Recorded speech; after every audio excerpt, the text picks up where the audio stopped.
Bonjour, ici Daniel Banovet pour notre nouvelle émission. Et oui, déjà. En compagnie de mon cher journaliste Bertrand, comme d'habitude, nous avons le plaisir de recevoir le pilote GP2 Lotus, Steve. Comment tu vas? Très bien, et vous? Salut Steve, ça roule. On est content de te recevoir. Ok, merci de me recevoir. C'est sympa. Et toi, Alexandre, tu vas bien? Ça va. Puis content de faire aussi la neuvième.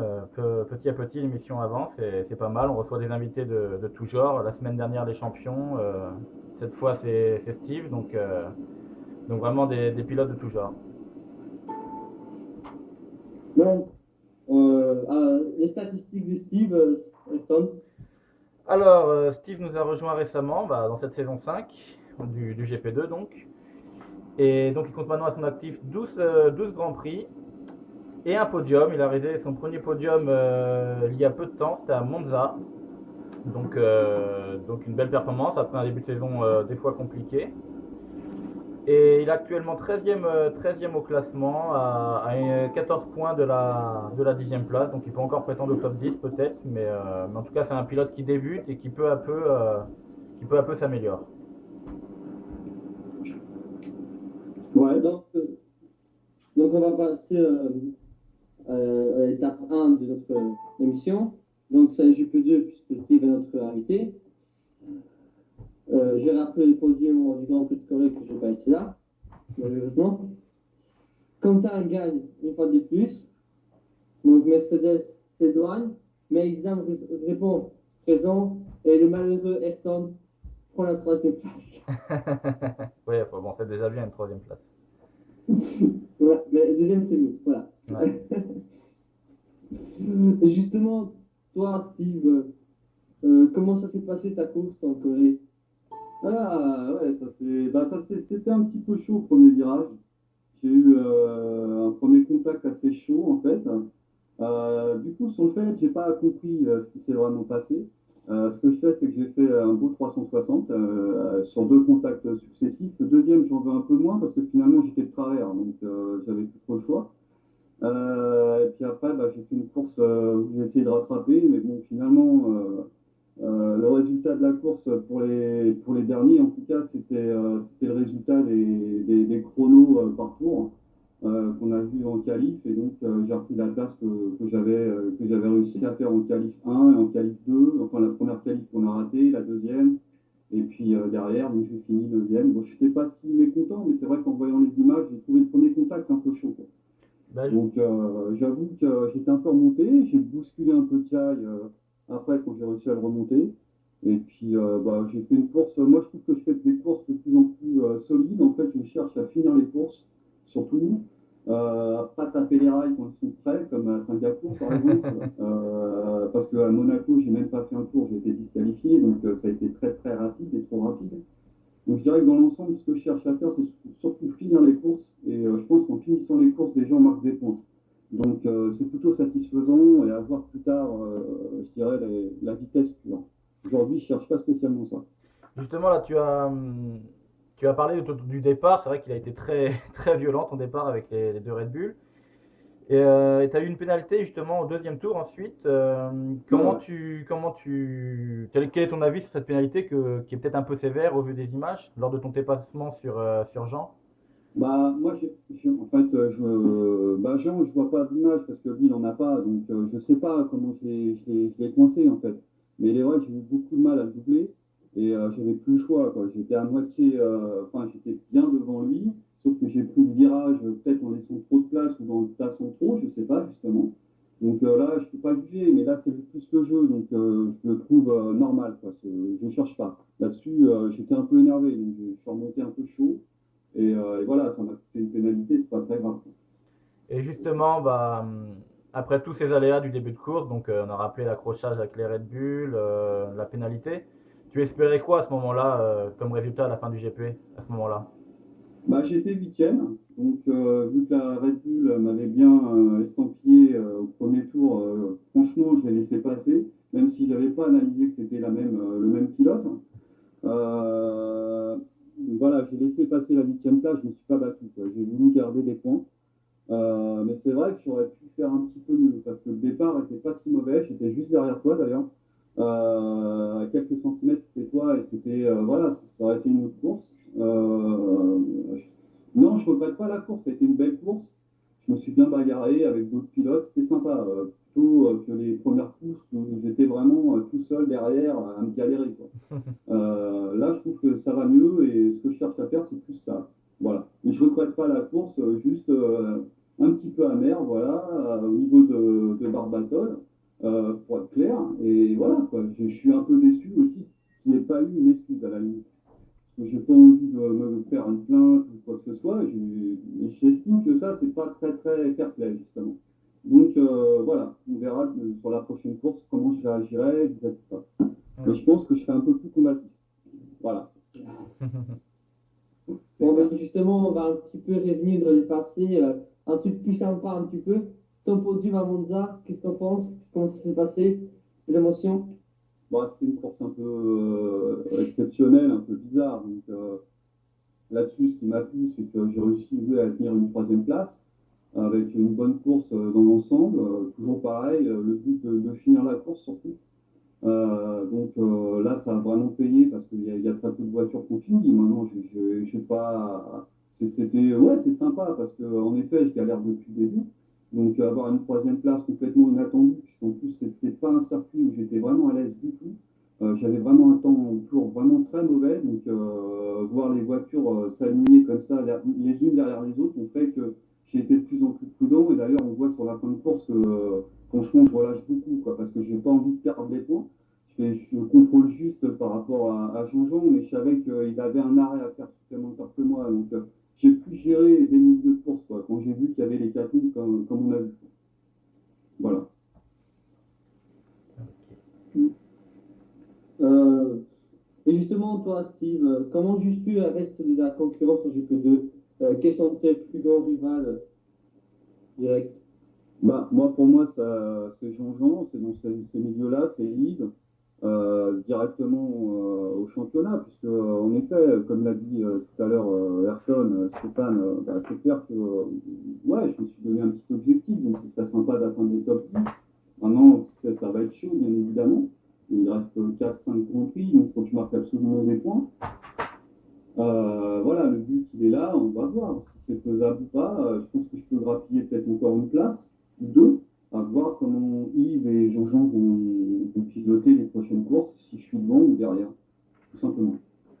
Justement, tiens, c'était la prochaine question, c'était justement pour savoir tes objectifs pour cette fin de saison. Justement, on va rappeler, c'est que Yves, je crois qu'il va manquer 2 courses. Je ne sais pas si c'est à partir de celle-là, mais je sais qu'il va partir en vacances bientôt. Donc déjà, Ouais, exact, il part au soleil. Donc, voilà. bah, malheureusement pour lui, j'espère pour lui que je ne marquerai pas de points. Si j'en marque, bah, tant mieux. Maintenant, il y a quand même un écart avec Yves qui est quand même assez important.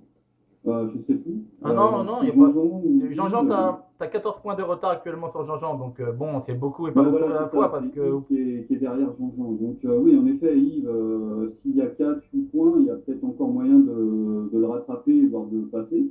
Ouais. Après, à voir comment vont se dérouler les prochaines courses, comment elles vont se passer, quoi. Je me suis pas trop entraîné pour le Japon, c'est très technique, il y a des beaux virages, mais voilà, quoi, je pense que je sais pas comment ça va se passer. Donc là, j'avoue, je sais pas. La fin d'année, on va essayer de grappiller encore quelques points. Là, je suis sur une bonne phase. J'ai pas des très bons temps de tour, donc les qualifs sont toujours très difficiles. Maintenant, je pars en queue. À la limite, c'est pas plus mal. Ça permet de passer toujours les premiers contacts, quoi, parce qu'à chaque course, il y a des contacts Oui, oui. au premier tour qui font qu'on arrive rapidement à être dans le top 10, quoi. Après c'est de la gestion plus de pneus et de la stratégie de boutons avec lesquels j'ai beaucoup de mal. Donc voilà, quoi. Ça, c'est. Voilà, je commence à comprendre complètement la voiture par rapport au volant et au jeu, quoi. Parce que c'est vrai que s'entraîner, faire des tours et des tours, c'est bien, mais après, quand on est en course, c'est différent. Et le constructeur, justement, par rapport à l'état de Lotus, es-tu un peu déçu de leur position, dernier au championnat, avec un deuxième pilote, une plage qui est souvent absent? Bah non, parce qu'au championnat, je dirais que l'écurie elle était trop loin dès le départ, donc c'était pas jouable. Par contre, c'était dommage parce que ouais, ça me manquait d'une référence pour moi. Parce qu'en effet, j'ai besoin d'apprendre et de voir comment on peut prendre certains virages que je prends certainement pas assez rapidement, comme peut le souligner Quentin, parce que je prends un virage à un ou à 2 ou lui, il prend à 3 quoi. En effet, voilà, il y a des choses comme ça, mais techniquement, la voiture, en fait, au niveau du volant, particulièrement, j'ai encore un peu de mal à bien ressentir tout ce qu'il faut ressentir, quoi. Donc voilà, je sais que Quentin, par exemple, il est sur manette il passe pas les vitesses et tout ça. Et moi, c'est vrai que rien que le fait de passer les vitesses, bah, ça m'a coûté 3 départs pourris parce que j'ai fait une marche arrière, quoi. Ouais, ça je me Donc souviens. évidemment, ça coûte après, quoi. Mais dans l'ensemble, non, je suis plutôt pas mal. J'essaye vraiment de finir les courses et aujourd'hui de m'amuser, quoi. Et c'est ça qui est le plus important, je pense. C'est de s'amuser. C'est sûr, c'est quand même là, on est tous là pour ça. Ouais, ouais, voilà. Et sinon, cette saison elle a été aussi marquée par l'usure des pneus beaucoup plus forte que sur F1 2012. Et, je voulais savoir comment tu te débrouilles avec ces pneus. Tu arrives bien à les gérer en général? Bah, en fait, il est vrai que les pneus, moi, je les trouve bizarres. Par exemple, il y a des temps autour que je ferais presque mieux qu'avec les tendres, qu'avec les super tendres, par exemple. Ouais, ça arrive. Avec une catégorie au-dessus, quoi. C'est un peu bizarre. Et j'avoue que l'usure des pneus, bah, les super tendres pour le dernier Grand Prix, fallait les garder 2 tours et puis les passer au dur, parce qu'à la limite, les temps au dur étaient similaires aux tendres, quoi. Mais avec une durée qui était, en fait, une efficacité dans le dur qui était plus longue en nombre de tours, largement, quoi, qui valait largement plus le coup. Non, mais c'est vrai. Voilà, ça c'est dans mon ressenti, par exemple, sur la dernière course. Maintenant, sur l'ensemble, je dirais que j'ai pas assez d'expérience pour te dire ça. Moi, je patine beaucoup, je freine trop fort, je bloque donc les pneus, en effet, je peux les faire en 2 tours et demi, quoi. Ça complique. C'est un peu compliqué. Ouais, si je commence à faire une qualif en 5 tours, je démarre la course, faut pas que je fasse plus de 3 tours, parce qu'après, c'est pas bon. Ah bah Ouais, non, je te ça c'est confirme. sûr. Il faut pas, il Je faut te pas. Ouais. confirme. Et pour prendre un peu le championnat global de GP2, si t'as suivi la radio, donc à mon avis, tu as vu Quentin est bien champion, Mm. donc il n'y a plus de suspense pour là. Mais pour le dauphin, il y a quand même un grand coup à jouer. Tu penses que qui va réussir à avoir la deuxième place? Franchement, je sais pas, je pense que ça reste encore très ouvert, parce qu'il y a encore beaucoup de points à prendre déjà, de toute façon. Ça reste quand même un championnat, il reste encore 5 courses, donc ça fait quand même 125 points. Ça peut vite basculer. En effet, Quentin, il est sur orbite, donc c'est un peu différent. Mais en dessous, ça a l'air quand même plus serré. C'est vrai que je regarde pas trop cette partie-là, parce que moi, je suis plus en bas. J'avoue, non, je trouve que c'est assez serré, donc il n'y a pas de raison que ça bascule pas d'un côté comme de l'autre, c'est encore super ouvert, quoi. Il suffit de casser 2 fois la voiture, là c'est sûr, ça craint. Mais pour ceux qui sont en tête, s'ils marquent régulièrement et des gros points, ça peut aller vite, quoi. Après, c'est toujours pareil, il faut toujours être devant son concurrent direct pour être sûr de grappiller les points qui sont importants. Et surtout, plus les courses avanceront, plus la fin de championnat avancera et plus les courses sont importantes, quoi. Allez, je te donne 4 noms. 4 noms du pilote. Isdam, Saiko, Ayrton et moi. Tu me donnes un des 4. Lequel? Franchement, j'hésite entre toi, Daniel, et puis Ralco. Ayrton, je pense qu'il est Oula. un tout petit peu en dessous, mais ça, c'est parce que, voilà, c'est ce que je ressens, mais Hmm. je fais peut-être une erreur, je sais pas. Bon, on Après, verra. je dirais, Je te fais gêner là. non, non, mais Là, voilà, après, c'est ce que je pense. Maintenant, c'est parce que peut-être que je me croise plus, ou... Moi, j'étais très souvent au départ derrière Ayrton.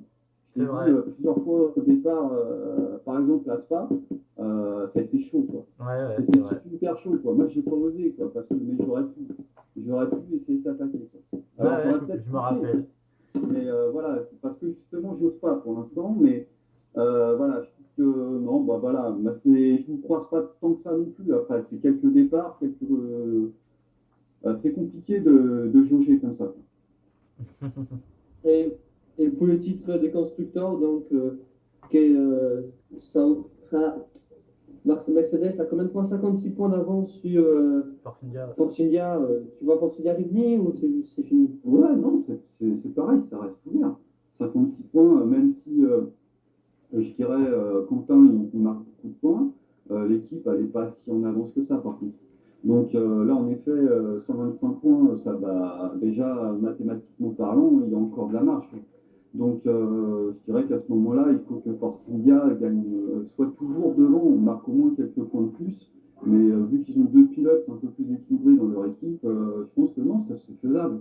Après, Quentin il peut faire encore des erreurs jusqu'à la fin de l'année. Ça lui est pas encore arrivé, mais malgré tout, ça lui est arrivé quelques fois. Après, la course lui a souri parce qu'il y a eu plusieurs abandons, donc il a réussi à remonter tout le monde. Mais ça n'arrivera pas à chaque fois, hein.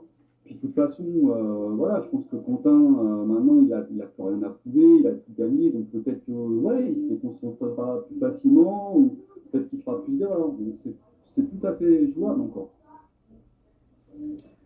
Bon, ben, on va fermer la parenthèse des GP2, on va passer à notre deuxième partie, la partie des premières, donc la partie plutôt à Ayrton. Oui. Je te laisse la parole. Je vais rappeler le podium, donc avec une nouvelle victoire de Fed. Hein. Donc Fed qui a été quatrième fois champion du monde à Singapour. Et donc qui a encore gagné en Corée. KTM l'a accompagné sur le podium en terminant deuxième et puis Epitech troisième. C'est des pilotes qui sont régulièrement sur le podium, donc pas de surprise. Et justement, je voulais savoir, Steve, si tu suis un peu la F1, même si c'est un championnat évidemment que tu n'as jamais participé.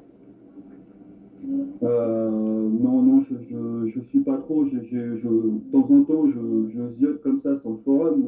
Non, je regarde pas plus que ça. Ok. Je suis pas plus que ça, quoi. Voilà. Et un peu, t'as déjà roulé avec Fred Non, pas, j'ai jamais eu. Ah si, peut-être un vendredi après-midi, peut-être bien, ouais. Mais j'étais complètement à l'arrache. En fait, j'ai même pas eu le temps de. Je voulais laisser passer Ayrton, on s'est pas compris et je crois qu'on s'est cartonné. Et bah, lui il a abandonné, puis moi j'ai fait deux tours, j'ai arrêté. Je crois que c'est ça, ouais. J'ai pu croiser, mais finalement j'ai rien vu. Ok. Non, c'est pas ça, Ayrton. Ah, je me rappelle plus, bah possible. Hein. On fait tellement d'entraînement, mais c'est possible. C'est possible. Juste après les fêtes. Peut-être. Je me rappelle plus, mais c'est possible. Ouais. Bon, enfin, c'est pas grave. Et Voilà. justement, la Tu F1. penses... Ah oui, vas-y, pardon, excuse-moi, vas-y, Daniel. Non, vas-y. Maintenant, je voulais parler de la F1 vu que la F1 Ouais, elle est sans aucune aide. ok. Et je voulais savoir que tu nous parles, toi, des conditions dans lesquelles tu joues, Steve, si tu as des aides au pilotage et lesquelles, et comment ça se passe. En fait, tu parles des options, en fait. Ouais, est-ce que tu as de la traction, l'ABS, la boîte. Je sais que tu as la boîte manuelle. Alors, je sais que j'ai l'ABS, mais après, la traction, tu dois l'avoir, mais je sais pas. En fait, je l'ai laissé depuis 2 mois comme ça, donc je ne pourrais pas te dire. Maintenant, je sais que j'utilise la boîte manuelle, ça c'est sûr, j'y tiens, même si ça me coûte pas mal, parce qu'en effet, ça aurait pu m'éviter plusieurs départs catastrophiques.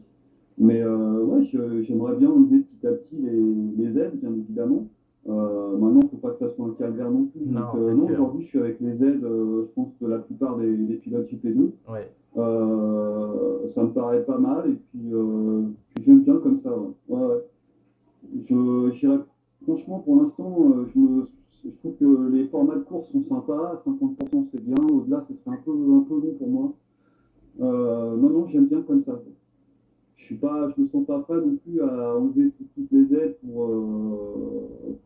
aller plus loin, quoi. Pour l'instant, j'ai besoin de progresser Ah non, déjà en termes de course et puis faire m'amuser, quoi. comme tu dis, si ça devient un calvaire, ça sert à rien, c'est sûr. Ouais, voilà, c'est ça. Si c'est pour se retrouver en crabe à tous les virages, c'est pas la peine, quoi.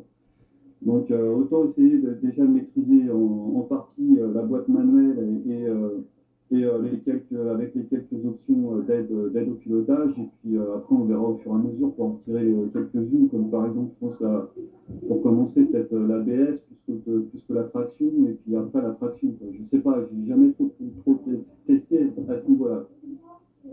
Voilà. Ok. Sinon, Ayrton, je sais pas ce que tu en penses, mais Steve a répondu à toutes nos questions sur la Formule 1, je sais pas. Oui, on a fait une grande partie GP2. Non, on va attaquer les paddocks. On est déjà à 20 minutes. Daniel, on peut y aller. Donc, voilà, on va attaquer les paddocks. Donc, on va parler des transferts puisque c'est un Grand Prix de la fin, donc ça commence quoi. Que tu penses de notre mise en place du système de transfert, quel est ton avis dessus? Pour ma part, Ouais. ok, bah écoute, je j'ai pas trop lu les règlements, s'il y en a eu. Non, non, je me suis juste contenté de suivre ce que vous aviez proposé. Donc aujourd'hui, bah, je dirais que moi, tout me contente, à partir qu'on s'amuse bien, ça fait quoi. Donc non, non, je suis pas trop rentré dans le détail de ça, Mais au niveau des trans. justement, t'as eu, comment dire, déjà eu plusieurs offres de pré-contrat. Et Ouais, j'ai eu en fait pas pré-contrat, je sais pas. ouais, Fallait que je sois dans le top 6 à Monza, j'étais dans le top 3. Il fallait que je sois dans le top 10 pour la course d'après, j'étais. Non, inversement, pardon, excuse-moi, c'était j'ai à décalé partir de... une course. Ouais, Top 6, j'étais 6, ouais, donc j'y tenais. C'était à la course de, je sais plus, Singapour. Singapour, exact. Et la semaine dernière, il fallait que je sois dans le top 10 et j'étais 9. C'est aussi pour ça que j'ai laissé passer la 8e place, sans me battre. Ouais. Là, cette semaine, ça va être un peu plus compliqué, puisque là, faut refaire un top 10 plus fort, donc c'est un peu chaud, je sais pas, on verra bien. Donc aujourd'hui, ouais, ça reste ouvert et c'est plutôt intéressant pour moi, mais bon, si ça en reste en l'état, je sais à peu près où je vais me diriger, et voilà.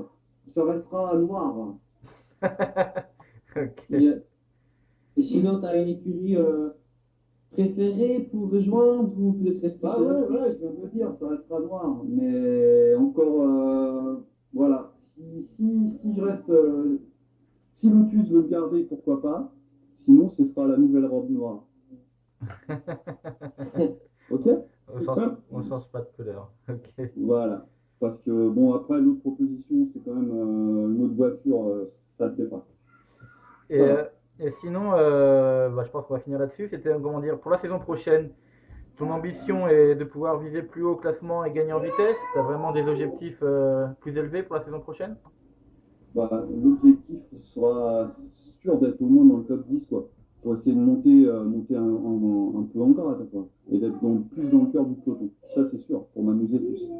Ouais. Ouais, Il y a gagner. encore Vas-y, une toute Daniel. dernière pour la fin. Il y a un sondage qui se fait jusqu'à demain sur le calendrier de la saison prochaine. Ouais. Changement ou pas changement pour toi? J'ai pas suivi ça, j'ai pas bien regardé le changement de quoi. En Euh, termes de nombre de C'est- dates. Oui, non, c'est d'avoir avoir les grands prix dans cette saison. Donc, on commence à Australie et on finit au Brésil ou tout mélangé. Ouais. Ah oui, sans suivre l'ordre, mais en respectant le nombre ou pas? Non, oui, Ah oui, il y aura le même nombre, mais dans un ordre complètement différent. Comme a dit Daniel, il y aura plus l'Australie en premier et le Brésil à la fin, ça serait tout mélangé. Enfin, il y aura un ordre, mais qui n'est pas le même qu'actuellement, quoi. Mais il y aurait 19 Grands Prix, hein.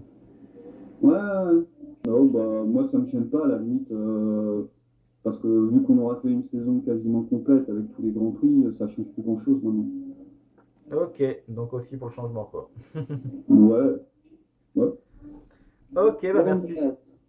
Merci Steve en tout cas, hein. Bah, de rien, bah, merci à vous et puis bah, bonne soirée. Ouais, puis bah bon. bonne soirée à tout le monde.